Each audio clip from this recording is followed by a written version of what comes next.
Okay, me again, Lloyd, Vibra-Train.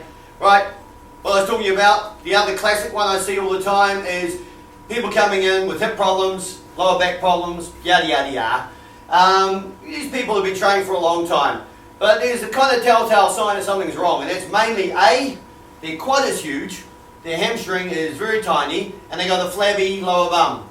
Alright?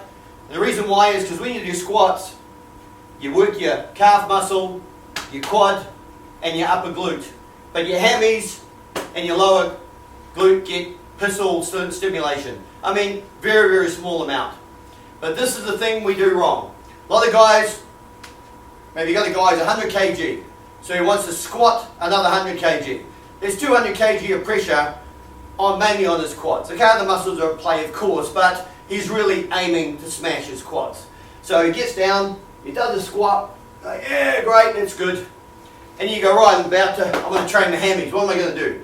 Okay, I'll get a machine or something, and I'll put some weight on it, and I'll lie down, and I'll kick back. You start looking at the weight they're lifting, and you're like, it's like 60 kg, maybe 50 kg, maybe a little bit more, but it's usually around about that. And you're like, well, hold a second. The quad and the hamstring are the same size muscle. They're meant to be the same strength. It's kind of like your bicep and your tricep meant to be the same size. You're looking again for symmetry. Why would you have an underdeveloped hamstring, overdeveloped quad, overdeveloped upper glute, underdeveloped underglute? I mean, basically, everything is kind of out of whack. And you know it because when you look in the mirror, you've got this massive quad that sticks out the front and a flat leg at the back. Maybe a little bit of a bump if you're lucky. Most people just flat bum. You know, the upper glute is the only thing giving their ass any real shape. If that was gone, it would just be completely there. So, upper glute, lower glute should be quite separate. You should have a look in the mirror, cleanse, and see both of them, and they're almost similar sizes. And from the side, your hammies should stick out about the same amount as your quads. They'd be quite as big, but pretty chunky. All right. Now, this is the problem. As I said, big squats, 200 kg, no problem. Try and do some hammy work, and we're doing pissant little weights on them. And we're going, oh, we're training them. And your hammies are going, no, you're fucking not.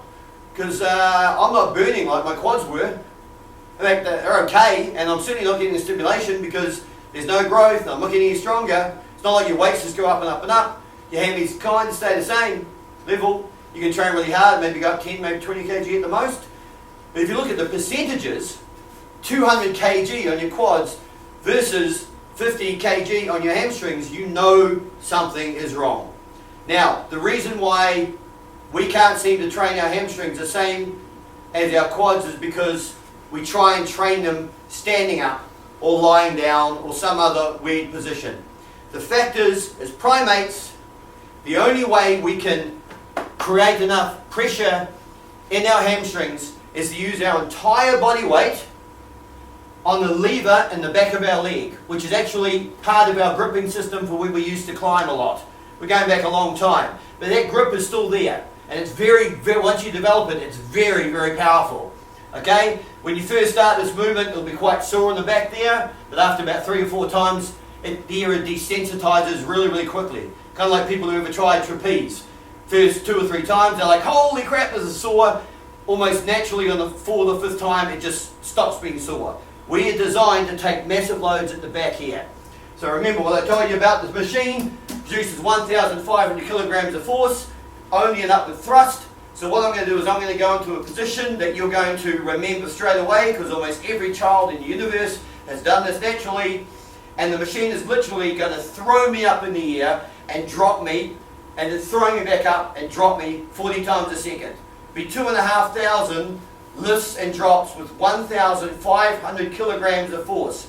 So it's kind of like me swinging on a jungle gym, and the jungle gym is trying to literally throw me off with 1.5 tons of force behind it. So it's very simple. Push the button. Sit down.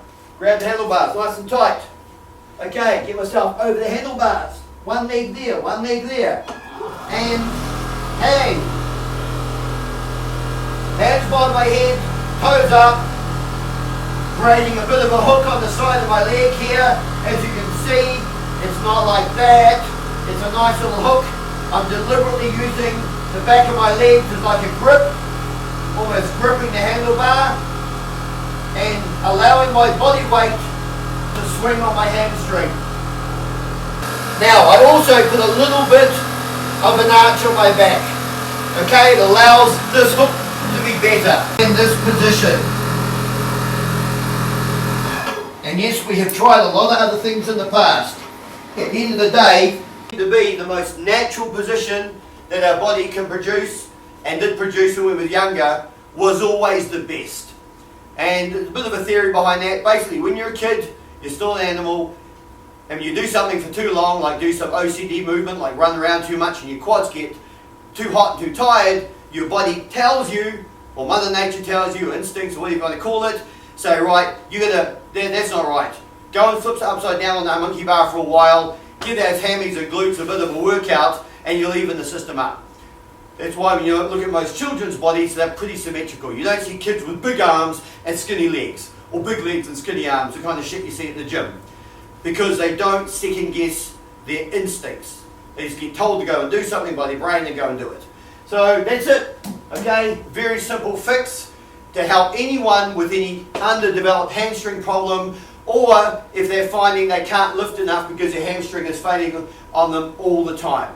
It happens quite often. People come in here and after even 2 or 3 times on the machine, their squats will start going through the roof. They don't realise their hamstrings were never really being turned on properly in the first place. They were never really at play.